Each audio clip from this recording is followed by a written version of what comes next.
فرنا صاحب کا جو Pakistan federal union of journalist کے صدر تھے، جنرل ضیاء الحق کے دور میں جب ان کو جیل میں ڈالا گیا تو وہاں پر انہوں نے بات کی تھی.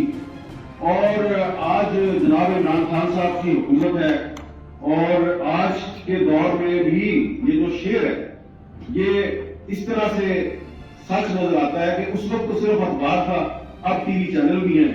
لیکن آپ دیکھیں گے کہ رات کو جب خبر نامہ شروع ہوگا مختلف ٹی وی چینلز پر، یہاں جو بہت سی تقریریں کی گئی ہیں وہ تقریریں آپ کو وہاں پہ نظر نہیں آئیں گی. ہو سکتا ہے چھوٹی موٹی خبر سنا دی جائے، لیکن یہ بھی ہو سکتا ہے کہ جو علی احمد خود صاحب نے یہاں پہ تقریر کی ہے جو شاید کسی ٹی وی چینل میں نہیں دکھائی گئی ہوگی، اس تقریر کی بنیاد پر ان کے خلاف کوئی مقدمہ قائم ہو جائے. تو ہم یہاں پر آج اس لیے اکٹھے نہیں ہوئے کہ ہماری کسی کے ساتھ کوئی دشمنی ہے، کسی ادارے کے ہم خلاف ہیں یا کسی سے ذاتی جھگڑا ہے. جو لطیفہ افریدی صاحب نے گائیڈ لائن دی ہے میں اس کے مطابق ہی اپنی بات کروں گا. تو دیکھیں مسئلہ یہ ہے کہ آپ سب لوگ جو ہیں آپ لائرز ہیں، آپ لوگ وکیل ہیں، آپ سپرمیسی آف کانسٹیٹیوشن کے علمبردار ہیں. آپ میں سے مجھے بہت سے ایسے چہرے نظر آ رہے ہیں جن کو جب سے میں نے صحافت شروع کی ہے میں دیکھ رہا ہوں کہ آپ وکالت بھی کر رہے ہیں اور ساتھ ساتھ آپ کی جدوجہد بھی جاری ہے پاکستان میں آئین اور قانون کی بالادستی کے لیے. تو آپ لوگ جو کام کر رہے ہیں آپ وہ کام کر رہے ہیں جو بانیہ پاکستان قائد اعظم محمد علی جناح کا مشن تھا. آپ اس مشن کو لے کے آگے چل رہے ہیں. تو جو قائد اعظم کا جو پیشہ تھا وہ بھی وکیل تھے، آپ بھی وکیل ہیں. جو قائد اعظم کا مشن تھا اس مشن کو آپ نے اپنا مشن بنایا ہوا ہے. تو اس لیے آپ لوگ اکٹھے ہوئے ہیں. وہ کیا تھا مشن؟ وہ یہی تھا نا، قانون کی بالادستی اور پرامن سیاسی جدوجہد. تو اس لیے آپ لوگ یہاں پر کسی کے ساتھ ذاتی دشمنی کے لیے اکٹھے نہیں ہوئے. آپ کی تقریروں میں جو کچھ غصہ تلخی نظر آتی ہے تو اس کی ایک بیک گراؤنڈ ہے. تو ہم یہاں پر سارے جو ہیں قانون کی بالادستی کے لیے اکٹھے ہوئے ہیں. ہمیں کہا جاتا ہے جناب کہ ذرا آپ کچھ خاموشی اختیار کریں، کچھ دن کے لیے چپ رہیں، ذرا ملک کے حالات کا خیال کریں. Pakistan is facing many domestic and external challenges، ذرا خیال کریں. تو بھائی ہم اس وقت ہمارے ملک کے اندر ایک ایسی صورتحال ہے، ایک طرف قانون ہے دوسری طرف لا قانونیت ہے. تو کہا جاتا ہے کہ صحافی جو ہے اس کو غیر جانبدار ہونا چاہیے. میں اس صحافت پہ یقین نہیں رکھتا، اس لیے کہ جہاں پہ ایک طرف قانون ہے دوسری طرف لا قانونیت ہے، ایک طرف جمہوریت ہے دوسری طرف ڈکٹیٹرشپ ہے، تو میں نے قانون کے ساتھ کھڑے ہونا ہے، میں نے جمہوریت کے ساتھ کھڑے ہونا. میں اس میں غیر جانبدار نہیں ہوں. اس کی ایک وجہ ہے اور اس کی وجہ یہ ہے کہ میں نے جس گھر میں جنم لیا میرا باپ بھی صحافی، پھر میں نے جب صحافت کی تعلیم حاصل کی تو اس میں جو مجھے پریس ہسٹری پڑھائی گئی، تو پریس ہسٹری میں کون لوگ تھے؟ مولانا محمد علی جوہر، وہ غیر جانبدار تھے، تقریریں کرتے تھے، اخبار میں کالم لکھتے تھے، گرفتار ہو جاتے تھے. اگر وہ غیر جانبدار ہوتے کبھی گرفتار نہ ہوتے. میں نے پریس ہسٹری میں پڑھا مولانا ظفر علی خان بار بار ان کا اخبار بند ہوتا تھا، بار بار گرفتار ہوتے تھے. وہ ایک جو برطانوی سامراج کو اس کے خلاف جدوجہد کر رہے تھے، تو وہ غیر جانبدار نہیں تھے. یہ آپ نے ہمیں اپنی جو ہم نے پاکستان میں جو نصاب پڑھا ہے ایم اے جرنلزم میں، جس کو ہم ایم اے میس کمیونیکیشن کہتے ہیں، اس میں ہم نے شورش کشمیری کو پڑھا ہے، مولانا ظفر علی خان کو پڑھا ہے، حمید نظامی کو پڑھا ہے.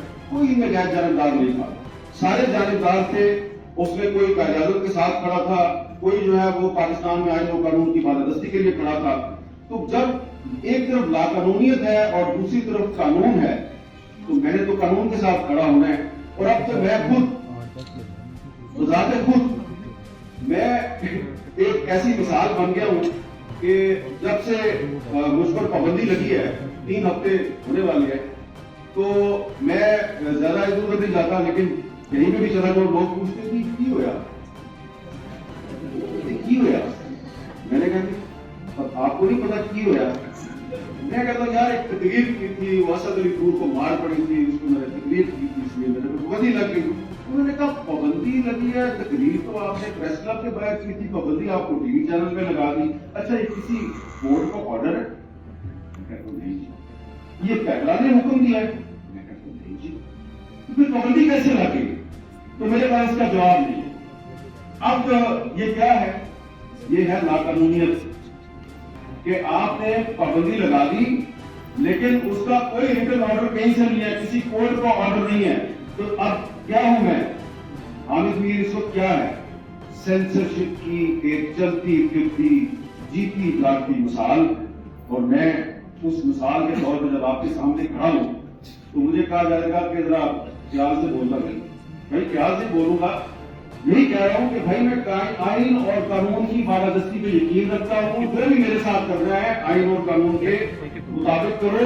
اور اگر آپ صحافیوں کو جو مار پڑتی ہے, تشدد کا نشانہ بنایا جاتا ہے, وکیل جان کو اغوا کیا جاتا ہے, افسار عالم کو گولی مار دی جاتی ہے, اصل تو ان کے گھر میں گھس کے اس کو مارا جاتا ہے, تو اگر ہم یہ مطالبہ کرتے ہیں کہ ملزمان کو گرفتار کرو تو آپ گرفتار کرتے ہیں, آپ کیوں نہیں گرفتار کرتے؟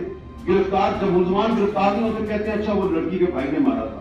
میں اس صورتحال میں نہیں جاتا, میں صرف یہ کہوں گا کہ جب 2007 کا یہاں بہت ذکر ہوا, 2007 کی لائر موومنٹ کا یہاں بہت ذکر ہوا, 2007 کی لائر موومنٹ میں آپ کے پاس سوشل میڈیا کی طاقت نہیں تھی, لیکن اس کے باوجود جیسا کہ یہاں پہ بتایا گیا کہ محدود وسائل کے باوجود آپ لوگوں نے ایک تحریک چلائی اور آپ کی تحریک نے بہت سی کامیابیاں حاصل کی.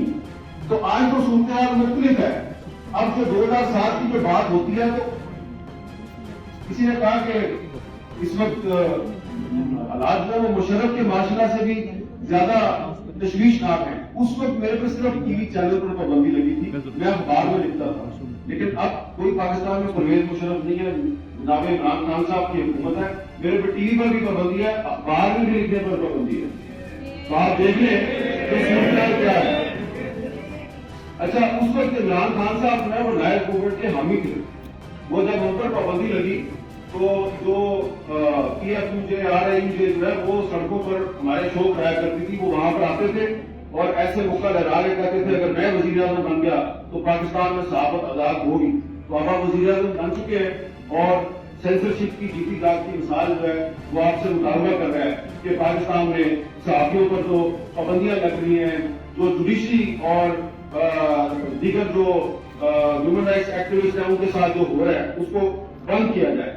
مجھے جو تقریر میں نے کی تھی جس کی وجہ سے پابندی لگی, اس تقریر پر میرے کچھ ساتھیوں نے کہا کہ یار اس میں آپ کا لہجہ بڑا تلخ تھا, تو وہ جو تلخی ہے اس پہ معذرت کر لو. تو جب ناصر زیدی صاحب انہوں نے جلال کے کوڑے کھائے ہوئے ہیں, جب ان جیسا بزرگ مجھے کہے گا تو میں انکار تو نہیں کر سکتا. میں نے کہا کہ لہجے کی تلخی پہ میں معذرت کر لیتا ہوں.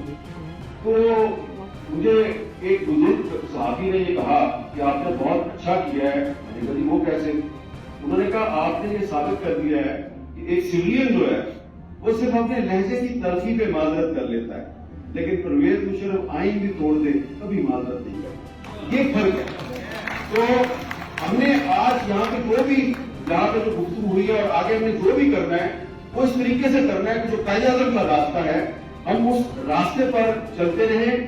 اور جو حبیب غالب صاحب نے کہا تھا فرضی مقدمات ہیں, جھوٹی شہادتیں ہم پھر بھی لکھ رہے ہیں, جنوب کی حقائقیں, یہ جنوب کی حقائقیں ہم لکھتے رہیں گے. یہ میں کوئی افسانوی بات نہیں کر رہا. مجھے کوئی شوق نہیں ہے کہ مجھے جناب کچھ مہینوں کے بعد دوبارہ آپ جیو پہ بحال کر دیں, میں پھر ٹی وی پہ بیٹھا ہوں اور جو میں پہلے کہا تھا وہ کرتا ہوں. میں نے اس 10-15 دن میں بہت کچھ سیکھا ہے اور میں سمجھتا ہوں کہ صرف دوبارہ ریسٹور ہو کے ٹی وی اسکرین پہ جا کے بیٹھ جانا مسئلے کا حل نہیں ہے. مسئلے کا حل وہ ہے جو یہاں پہ آج تقریروں میں بیان کیا گیا اور جو آپ کی ریزولوشن میں آئے گا وہ ہے اصل راستہ. اس پر چلتے ہوئے بے شک 6 مہینے, سال, 2 سال, 3 سال کے لیے جو ہے نا ہم پر پابندی رہے, ہمیں پابندی قبول ہے, لیکن ایک دفعہ اب یہ جو پابندیاں آپ نے لگائی ہیں یہ پابندیاں ہم نے ختم کروانی ہے. خاص طور پہ یہ جو پاکستان میڈیا ڈیولپمنٹ اتھارٹی کے نام سے جو بل لایا گیا ہے, اس بل کے حوالے سے بڑی بات ہوئی ہے. اس میں 3 سال قید کے علاوہ ایک اور بھی چیز ہے, وہ 2.5 کروڑ کا جرمانہ ہے. اور اس کے علاوہ آپ اس جو ٹریبیونل ہوگا, میڈیا ٹریبیونل, یہ منسٹری آف انفارمیشن کے اندر ہے, یہ ہائی کورٹ کے اندر نہیں ہے, جوڈیشری کے اندر نہیں ہے. اور اس کا جو فیصلہ ہوگا, جو سزا دی جائے گی, اس کو آپ ہائی کورٹ میں چیلنج نہیں کر سکتے, آپ کو صرف سپریم کورٹ میں جانا پڑے گا. تو یہ ڈریکونین لا سے بھی بڑھ کر ایک لا ہے اور اس لیے اس لا کی مزاحمت کرنا صرف صحافیوں کا کام نہیں ہے، تمام مخاطبین کا یہ کام ہے. اور مجھے امید ہے کہ اگر آپ 2007 میں پرویز مشرف کے خلاف ایک تحریک چلا کر اور اس کو شکست دے سکتے ہیں، تو آج کے جو حکمران ہیں یہ پرویز مشرف سے زیادہ طاقتور حکمران نہیں ہے. اور اگر آپ کا اتحاد قائم ہو جائے اور آپ آج ایک کسی چارٹر پر اتفاق کر لیں اور اس پر عمل درآمد کے لیے راضی ہو جائیں، تو مجھے امید ہے کہ پاکستان میں آئین اور قانون کی بالادستی ہوگی. ہم قائد اعظم کے راستے پہ چلتے ہوئے پاکستان میں جمہوریت کے دشمنوں کو شکست دے سکتے ہیں. جب میں یہاں پہ حال میں آیا افریدی صاحب، تو ایک سینئر وکیل جو ہے وہ مجھے ملے، تو انہوں نے کہا کہ آپ ہی تقریر کریں گے. میں نے کہا کہ اگر کرنے دی تو کر لوں گا. تو کہتے ہیں میرا خیال ہے کہ کرنے دیں گے آپ.